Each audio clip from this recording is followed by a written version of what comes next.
একদম দাঙিব নোৱাৰা গধু পাৰ্চেল এটা লৈ আহিছোঁ আৰু এই পাৰ্চেলটো অৰ্ডাৰ কৰিছিলোঁ ফ্লিপকাৰ্টৰ পৰা হাজিয়ে দি থৈ গ'ল মই কলেজ গৈছিলোঁ যিহেতু মানুহজনে মানে আনবক্সিং কৰিলে আৰু এতিয়া মই দেখাইছোঁ ইয়াৰ ভিতৰত কি আহিছে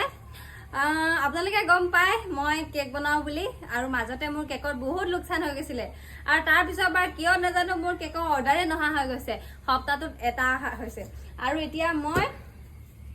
ইয়াত কি আছে আপোনালোকক খুলি কেনে দেখাম তাৰ আগতে ইয়াৰ প্ৰাইচটো কৈ দিছোঁ ইয়াৰ প্ৰাইচটো লৈছিলে 2776 সেনেকৈ কিবা এটা লৈছিলে আৰু মানুহজনে পে' কৰিছিলে আৰু মোৰ মনত নাই আৰু এই পেনে আহিছে বেণ্টো বক্স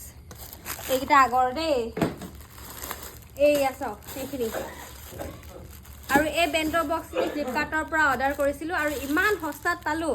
এতিয়া দোকানৰ পৰা যদি মই এটা বেণ্টো বক্স কিনিবলৈ যাওঁ কওঁ বাইদেউ বেণ্টো বক্স এটা দিয়কচোন কিমান ল'ব বুলি সুধোঁ তেতিয়া ক'ব এটা বক্সত 30 টকা ল'ম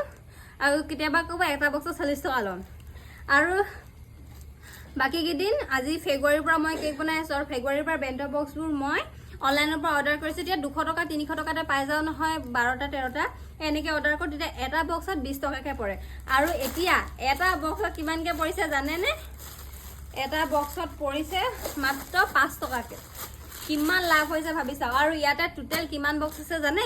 500টা বক্স আছে মই 3 বছৰ 4 বছৰ চাগে আৰু বেণ্টো বক্স কিনি আনিলেও হ'ব আৰু এইকেইটা 6 ইঞ্চৰ বক্স আনিছিলোঁ আৰু বক্সকেইটা কি ধুনীয়া ধুনীয়া চাওক আৰু এতিয়াৰ পৰা আপোনালোকেও বেণ্টো কেক মাত্ৰ 200 টকাতে মোৰ পৰা লৈ যাব পাৰিব বজাৰত কিনিলেতো 250 টকা লয় ন সোনকালে গৈ 6913208994 নাম্বাৰটোত আপোনালোকে মানে স্ক্ৰীনত দিয়া নাম্বাৰটোত গৈ আপোনালোকে হোৱাটছআপ কৰক আৰু মোৰ পৰা কেকৰ অৰ্ডাৰ লওক বাই বাই